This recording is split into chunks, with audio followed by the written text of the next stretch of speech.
नमस्कार दोस्तों, एक बार फिर से स्वागत है आपका मेरे इस YouTube चैनल पे। आशा करता हूँ कि बाबा जी की दया से और उस परमपिता परमेश्वर की दया से आप सब अच्छे होंगे। दोस्तों, आज मैं जो साखी लेकर आया हूँ वह बड़े बाबा जी महाराज बाबा सावन सिंह जी के समय की बात है, जो कि बाबा जी अक्सर सत्संगों में साखी सुनाया करते थे। बाबा जी महाराज के वक्त का जिक्र है कि डेरे में हुकुम सिंह नाम का एक सत्संगी रहता था। वह 1 मिनट भी बेकार नहीं बैठता था। रात को भजन करता और दिन में सेवा करता। सतगुरु से प्यार के कारण वह डेरे में रहने लग गया। जब मेहनत की उसका अंदर पर्दा खुल गया, लेकिन जिस तरह गरीब की झोंपड़ी में हाथी नहीं समाता, उसी तरह वह कमाई हजम न कर सका। बाबा जी महाराज ने कहा, हुकुम सिंह हजम करो। तो कहने लगा कि इस समय अगर चारों वेदों का ज्ञाता भी सामने आ जाए तो मेरे से बात नहीं कर सकता। बाबा जी महाराज ने दया मेहर का हाथ खींच लिया और उसे शब्द सुनाई देना बंद हो गया। उसने बहुत कोशिश की, मगर फिर भी पर्दा ना खुला। आखिर कहने लगा, मैं आपके खिलाफ अब स्वामी जी महाराज के छोटे भाई सेठ प्रताप सिंह जी को चिट्ठी लिखूंगा। चिट्ठी लिखी या नहीं, पर वह नाराज होकर अपने गांव चले गए। जब बाबा जी चोला छोड़ गए तो उनके बाद फिर डेरे आ गए और वहीं रहने लगे। डेरे में बीबी रुक्को से उनकी नहीं बनती थी। उसके साथ झगड़ा करते रहते थे। एक बार बीबी रुक्को को काले की गांव में एक साधु भेजने की जरूरत पड़ी। अभी वह तलाश में ही थी कि बड़े महाराज जी ने कहा, हुकुम सिंह को काले भेज दो। बीबी रुक्को ने बात स्वीकार कर ली, उसको काले भेज दिया। वहाँ अगर उसके पास कोई सेवा नहीं होती थी तो वह रस्सियाँ बटने लग जाता। उसके पास हर रोज़ 3 काम थे। हुक्म के मुताबिक बिना नागा भजन सुमिरन करना, पोथी पढ़ना और सेवा करना। चाहे अंदर उसका पर्दा बंद था, लेकिन फिर भी उसने भजन सुमिरन नहीं छोड़ा। आखिर जब वह बीमार हो गया तो बड़े महाराज जी ने उसे डेरे बुलवा लिया। उसकी मृत्यु से कुछ दिन पहले बड़े महाराज जी को आगरा जाना था। उन्हीं दिनों बीबी रक्की की सूरत शब्द में लगी हुई थी और आप रोज उसकी तरफ भी जाते थे। बड़े महाराज जी ने सोचा कि बीबी रक्की की तरफ से होकर हुकुम सिंह की ओर खबर लेने जाऊंगा। आप बीबी रक्की को देखकर उधर जाने वाला ही थे कि हुकुम सिंह वहां आ गए। बड़े महाराज जी ने कहा, मैं तुम्हारी तरफ ही आ रहा था।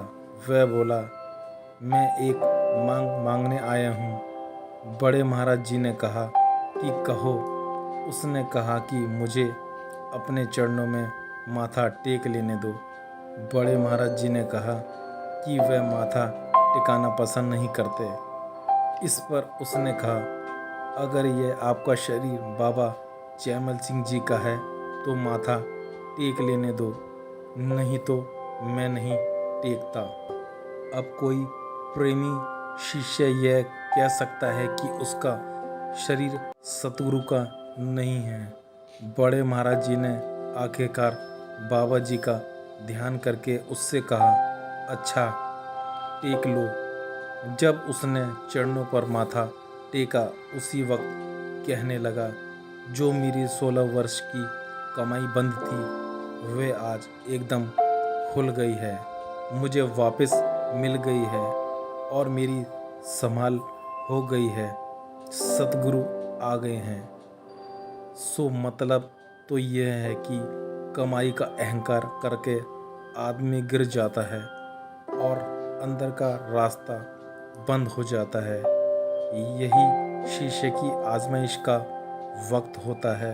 उसको भजन सुमरन बंद नहीं करना चाहिए और ना ही अभाव लाना चाहिए। उसकी कमाई व्यर्थ नहीं जाती। शरीर छोड़ते वक्त पूरी पूरी संभाल होती है।